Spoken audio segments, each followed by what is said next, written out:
우리에게 주시는 말씀 함께 보도록 하겠습니다. 사도행전 2장 말씀입니다. 2장 43절 말씀에서 47절 말씀까지 교독하도록 하겠습니다. 사도행전 2장 43절에서 47절 말씀까지 제가 먼저 43절을 읽습니다. 사람마다 두려워하는데 사도들로 말미암아 기사와 표적이 많이 나타나니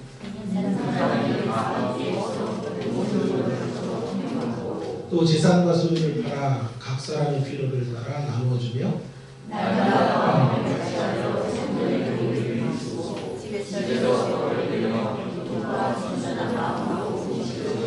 함께 있습니다. 하나님을 찬미하며 또 우리에게 칭송을 하니 주께서 구원받는 사람을 날마다 더하게 하시리라. 네. 저는 지난 2월 첫 주에 제가 한 달에 한 번 이렇게 고정적으로 설교하며 협동 목사로 있는 교회 교육자들과 함께 도쿄 선교 탐방을 좀 하게 되었습니다. 같이 동석한 전도사님 내외분들 간증을 듣게 되었는데요. 두 가지 좀 작은 충격이 저에게 왔어요. 하나는 그 20대 초반의 자매 전도사님인데 그 전도사님의 아버지가 저보다 나이가 한 살이 적대요. 그게 큰 충격이었어요. 야, 이제 20대 이제 내 정도 이렇게 됐는데 아버지가 나보다 한 살이 적다. 그래서 물론 동안이기 때문에 제가 이렇게 느껴지지는 않지만 이제 저는 자꾸 연장대로 가는구나 이런 생각을 하게 되고 또 하나가 이제 재밌는데요. 이 자매가 가난한 전도사 신학생을 만나서 결혼을 한 거예요. 그리고 이제 이스라엘 선교를 준비하고 있는 중에 교회에 사역에 종인하게 되었는데 집안이 예수를 안 믿는 거죠. 예수를 안 믿고 모두 불교 신자들이나 좀 철저한 불신자들인데 자매가 갑자기 선교사로 나가겠다고 하고 한풀없는 전도사를 데려가서 결혼을 하겠다고 해서 난리가 난 거죠. 결혼을 결사반대하시다가 끝내 이제 많은 신랑이 지난 후에 결혼을 승낙하셨다고요. 그래서 어떻게 승낙하셨는가 이렇게 들어봤더니 자식 이기는 부모 없기 때문에 승낙했다. 그렇게 갈 줄 알았더니 그게 아니고요. 이렇게 주변 사람들에게 말했다 그러네요. 엄마가요. 우리 딸이 신내림을 경험했는데 어떻게 결혼을 받겠냐. 그 말이 잊혀지지가 않아요. 신내림을 경험했는데 예수 안 믿는 사람들이 신자들이 열심히 낼 때 이렇게 생각할 수 있겠구나. 저들에게 신이 내렸다. 신내림이 있다. 그런 생각을 할 수 있겠다라는 생각이 들었어요. 그러고 본다면 그 말이 우리 틀린 말도 아닌 것 같아요. 어떤 종류의 신내림이냐 차원이 있을 뿐 우리 모두가 신자가 된 비밀은 신내림을 통한 거죠. 거룩한 신내림의 역사가 저와 여러분을 붙잡았기 때문에 이 자리에 주님을 예배하는 사람들로 모이게 된 것이 아닌가 하는 생각을 하게 되었습니다. 오늘 본문을 중심으로 해서 이런 차원에서 제가 첫 번째 교훈을 이렇게 여러분들과 함께 좀 나누기를 원하는데요. 이 거룩한 신내림의 역사를 통해서 결국 카오스가 되었습니다. 코스모스가 되었다라고 하는 것을 먼저 좀 생각을 해보려고 합니다. 거룩한 신내림의 역사, 성령의 역사죠. 그 성령의 역사, 그 신내림의 역사를 이끄시는 분은 성령님이세요. 성령의 강림과 내주하심을 통해서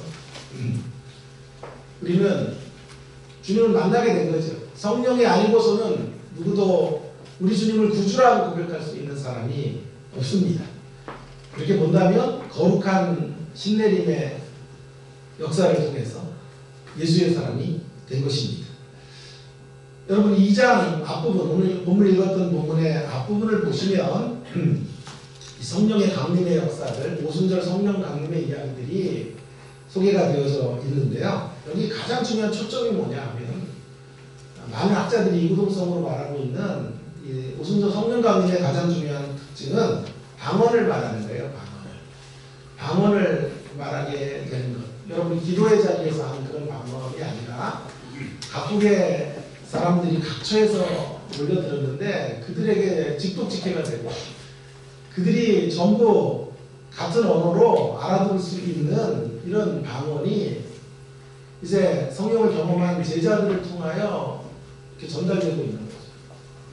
그래서 많은 분들은 설명하기를 바벨탑 사건, 그러니까 창세기 11장의 바벨탑 사건을 통해서 언어가 나누어졌죠. 그 언어가 나누어진 이 분열, 그 분열과 반목과 서로 갈등의 역사가 성령을 통해 치료되고 성령을 통해 회복이 되고, 그래서 그런 바벨탑 사건이 뒤집어지는 역사로 오순절 성령의 역사를 설명하고 있는 것을 보게 됩니다.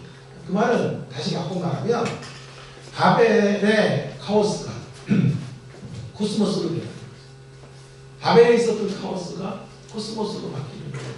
카오스라는 말은 한마디로 말하면 카오스라고 하는 말은 무질서입니다. 질서가 잡히기 전에 혼돈, 어둠 이런 것들을 카오스라고 말할 수 있겠죠. 코스모스라고 하는 것은 카오스와의 반대말이죠. 질서를 의미하는 코스모스.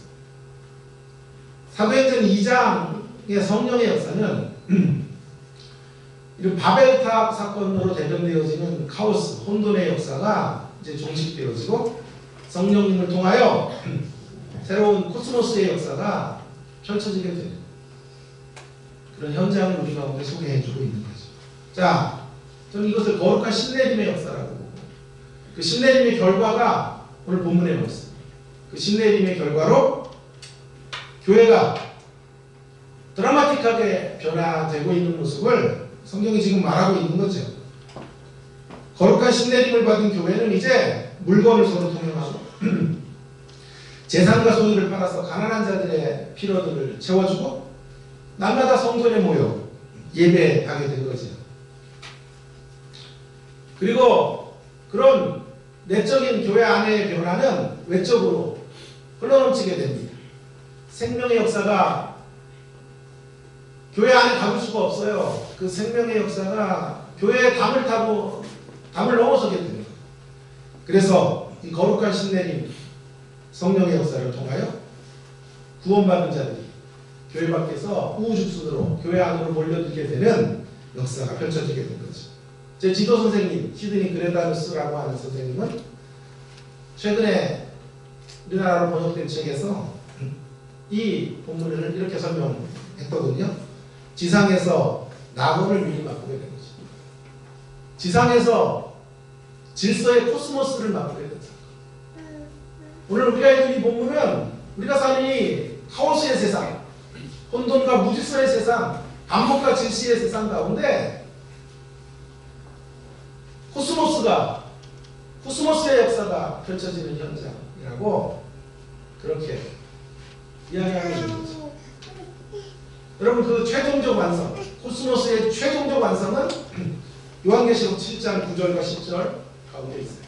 자막으로 확인해 보시면 요한계시록 7장 9절과 10절에서 최종적 코스모스가 이제 카오스는 완벽히 사라지고 진정한 코스모스가 완성되죠. 그런 장면들이 요한계시록 7장입니다. 이후에 내가 보니 각 사람과 족속과 백성과 방언, 여기서 방언이라는 말이 나오는데 예사롭지 않죠? 방언에서 아무도 셀 수 없는 큰 무리가 나와 흰옷을 입고 손에 종려 가지를 들고 보좌 앞과 어린 양 앞에 서서 큰 소리로 외쳐 이르되 구원하심이 보좌에 앉으신 우리 하나님과 어린 양께 있도다. 이것이 우리가 맞이하게 될 최종적 코스모스의 역사인 거죠. 자, 그렇다고 한다면 우리는 이 본문의 말씀을 통해서 세속적 신내림과 거룩한 신내림의 차이가 얼마나 선명하게 다른지를 알게 됩니다. 세속적 신내림의 역사가 강력할수록 세상은 점점 더 카오스를 강화시켜요. 세상적인 신내림의 역사를 경험하면 할수록 세상의 가치에 붙들려요. 그래서 혼돈이 강화돼요. 그러나 거룩한 신내림의 역사, 성령의 역사가 강력히 임하는 자리에 더 이상 카오스는 자취를 감추게 돼요. 대신에 코스모스가 강력한 모습으로 자리를 잡게 됩니다. 거룩한 신내림의 역사 앞에서, 성령의 운행하심 앞에서, 내주하심 속에 폭발적인 능력으로 성령께서 일하시는 곳에서 카오스는 코스모스에게 자리를 내어주고 마는 것이지.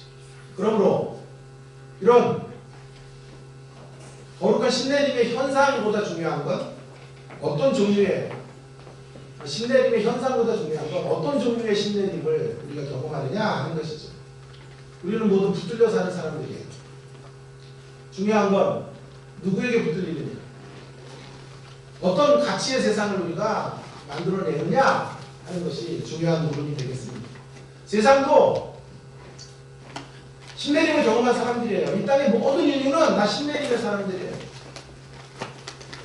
그냥 종류가 전혀 다른 신내림을 경험한 사람들일 뿐이에요. 중요한 건 우리는 누구에게 붙들려, 어떤 가치의 세상을 만들기 위해 지금 살아가고 있느냐 하는 것입니다. 이 대목에서 기독교 신앙의 우월함이 있고 고상함이 있다고 생각해요. 우리는 성령의 역사를 통해 새로운 가치를 알게 된 사람들이, 생명을 들여도 아깝지 않은 그런 가치를 발견하고 그것을 위해 살도록 하나님께서 우리를 이끌어 가시기 위해 성령을 보내십니다. 거룩한 신내림의 사람들로 우리를 세워주신 것입니다.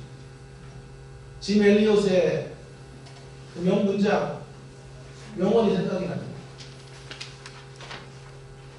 짐 엘리엇이 이렇게 말했죠. 영원한 것을 얻고자 영원할 수 없는 것을 버리는 자는 바보가 아니다.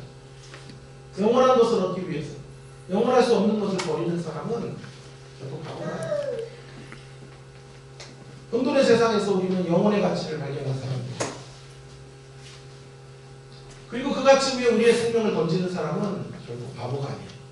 오히려 바보들은 어떤 사람들이 바보들이냐 하면 영혼의 가치를 뒤쳐들어가고 혼돈의 세상, 카오스의 세상 속에 살아가는 것에만 몰두하며 살다가 허무하게 인생을 마치는 존재들이야말로 바보들인 거죠. 자, 이제 시간이 많이 없기 때문에 오늘 이 말씀을 중심으로 우리에게 주는 도전, 강력한 도전을 좀 생각해보고 이게 직분에 대한 이야기를 좀 이제 잠깐 나눠보도록 하겠습니다. 오늘 우리에게 주는 도전이 뭘까요? 제가 다시 한번 강조하려는 포인트는 이거예요.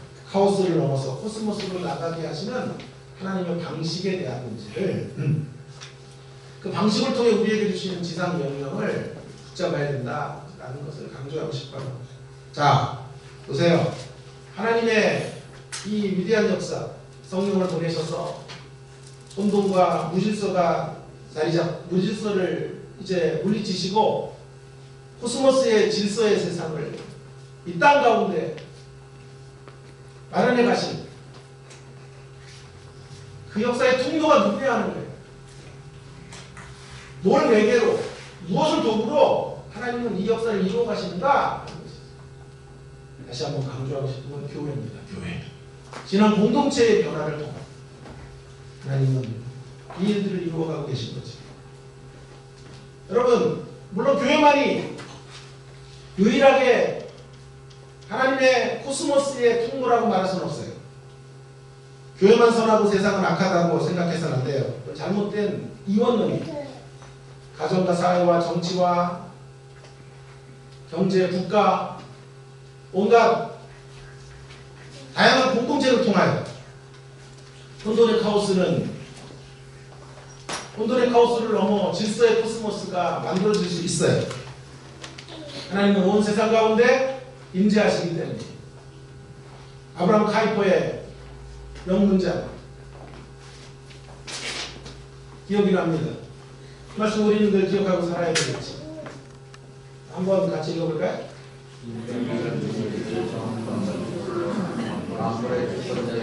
그리스도께서 내 것이라고 주장하지 않으시는 것은 단 한치도 없어요. 우리가 사는 모든 영역에서 우리 것이 없어요.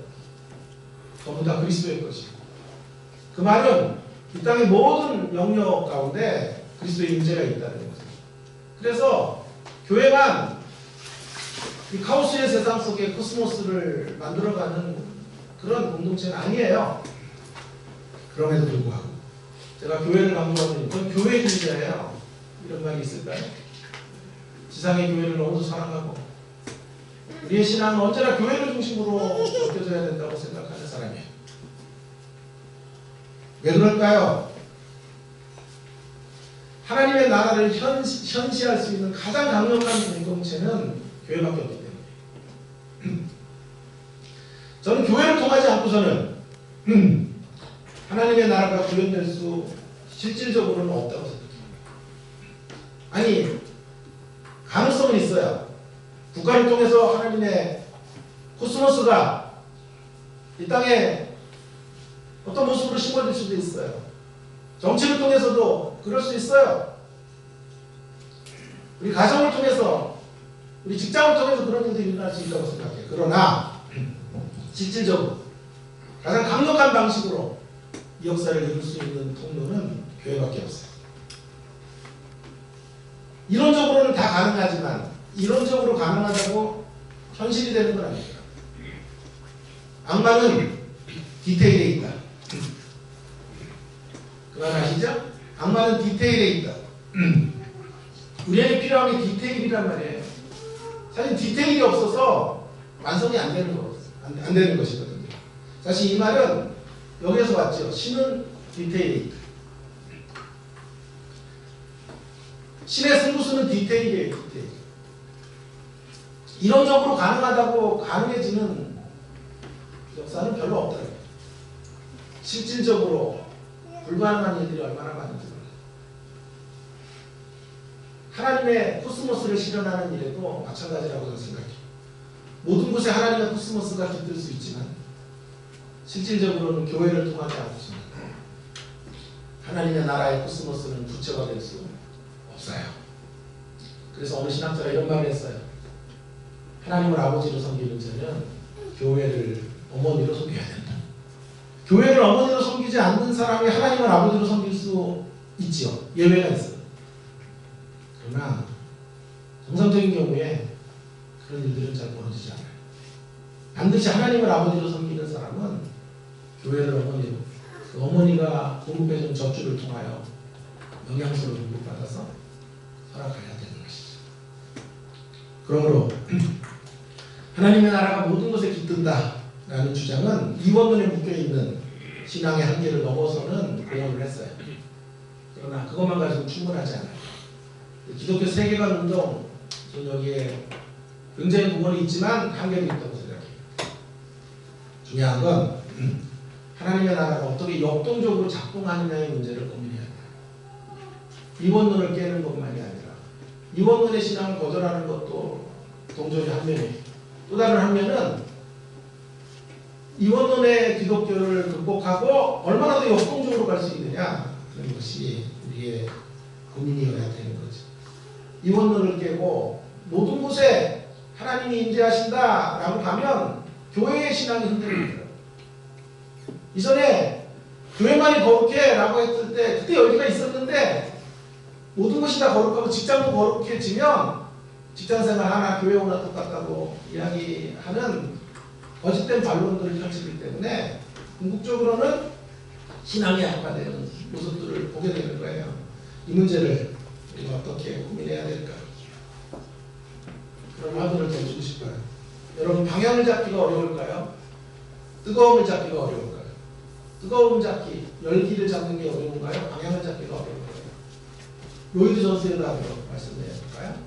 로이드 존스는 방향 잡기보다 더 중요한 건 뜨거움 잡기라고 말했어요. 광신보다 무서운 건 불이 꺼진 교회. 우리 그의 주장에 깊은 경종, 그의 경종을 깊이 새겨야 돼요. 그러나 이제 우리는 로이드 존스의 견해가 언제나 옳지 않다는 것을 입증하는 교회가 되었으면 좋겠어요. 뭘 입증해야 될까요? 제대로 된 방향을 정하면 열기 회복으로 따라오는 거예요. 방향이 더 중요해 라고 말할 수 있는 그것을 증명할 수 있는 주님의 십자가 교회가 되기를 주의 이름으로 축원합니다. 강력한 열기로, 강력한 신내림의 공동체로 카오스의 세상으로 코스모스의 역사를 이 세상 한복판에서 이뤄낼 수 있는 우리가 되기를 간절히 바랍니다. 직분의 이야기가 이제 들어와야 되는 대목은 바로 이런 대목이에요. 룻기를 통해서 좀 예진하면서 직분을 좀 직분의 중요성에 대해서 마무리해 보려고 해요. 여러분, 룻기 4장에서 한 사람이 등장해요. 거기 아무개씨라는 이가 등장하는데, 보아스가 성문에 올라가서 앉아있더니 마침 보아스가 말하던 기업 물을 자가 지나가는지라. 보아스가 그에게 이르되 아무개여 이리로 와서 앉으라 하니 그가 와서 앉으라. 이 아무개씨가 누구냐 하면요, 기업 물을 자 명순이 1순위예요. 이 사람이 나오미의 집안의 기업을 물어줘야 돼요. 그 사람이 기업을 물어주면, 기업 물을 자의 역할을 감당하면 이제 누가 결혼을 하게 되는 거죠. 그런데 이 사람이 신발을 내어 던져요. 그 말은 무슨 말인가요? 기업 물을 자의 책임으로부터 나는 빠져나가겠다는 거예요. 그래서 그를 향한 하나님의 평가가 뭐냐 하면 아무개씨예요. 아무개씨. 그는 아무개씨. 그 말을 조금 더 확대해 보면 하나님의 생명책에 기록되지 않은 사람이라고 해도 될 것입니다. 사람에게 잊혀지는 건 괜찮지만 하나님께 기억되지 못하는 사람이 되는 건 심각한 문제죠.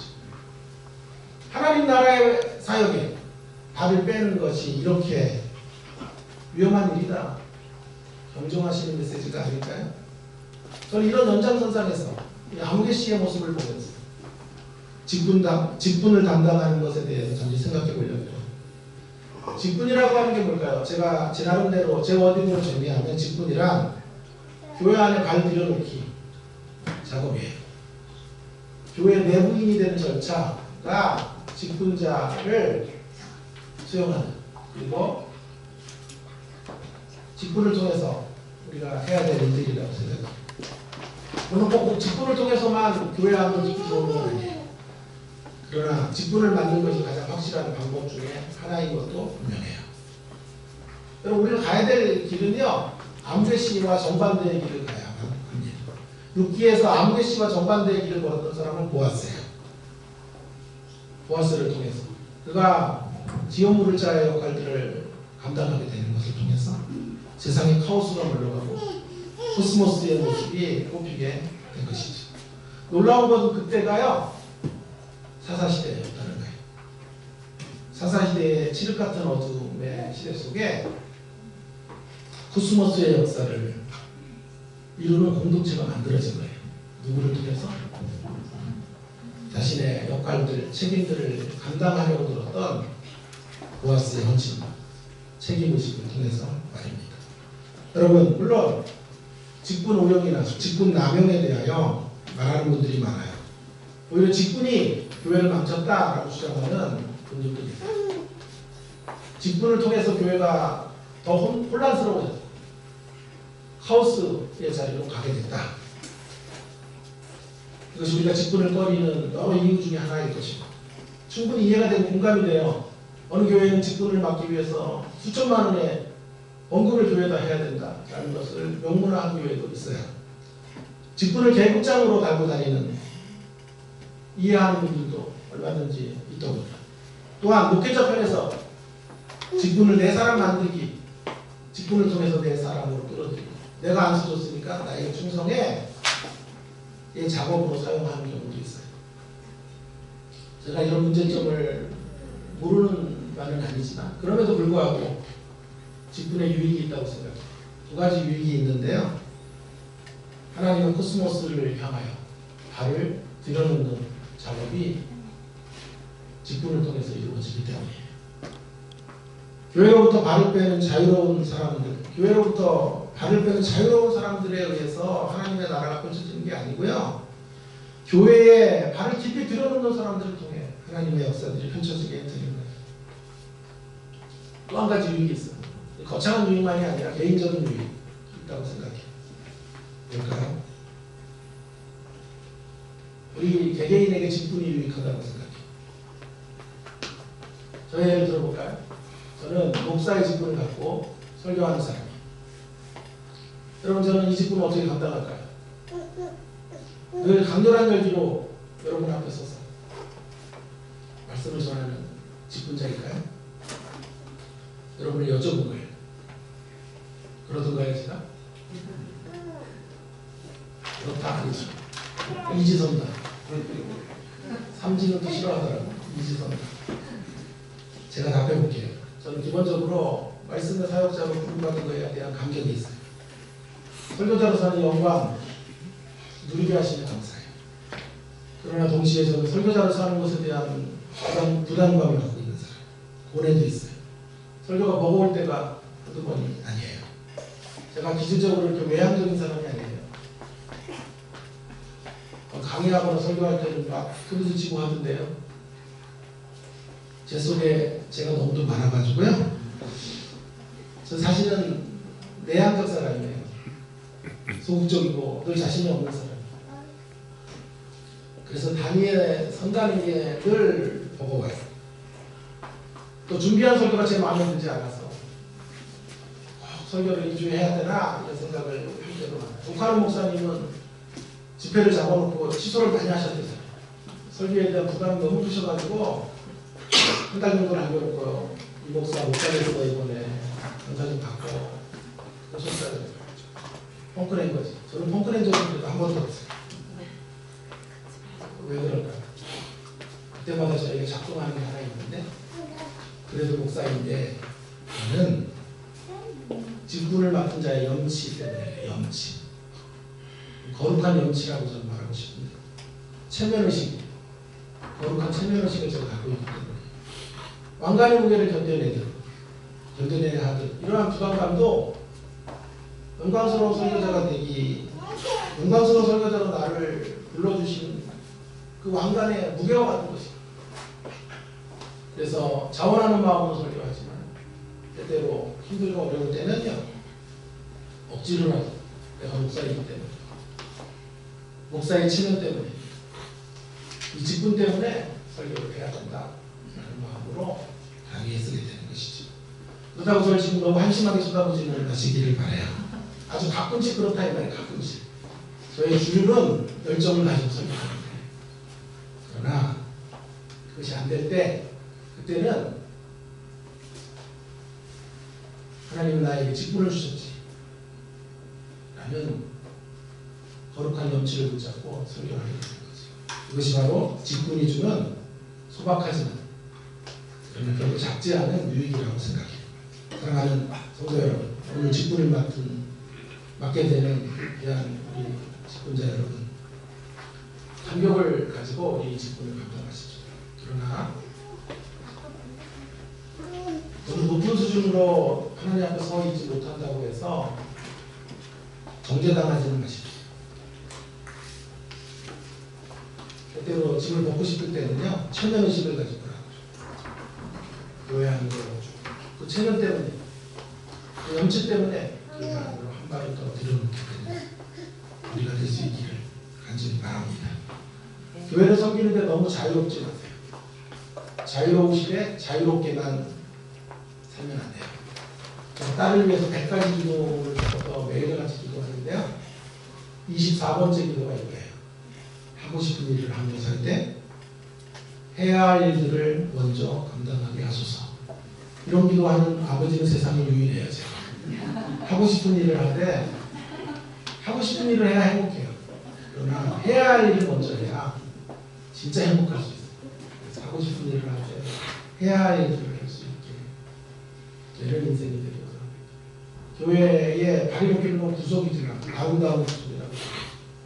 오늘 설교를 마치면서 저는 신해철, 얼마 전에 의료사고로 이렇게 죽게 됐던 신해철의 노래, 마지막 그 노래에 우리 앞에 생이 끝나다 이렇게 하는 가사를 생각하고 마무리하려고 합니다.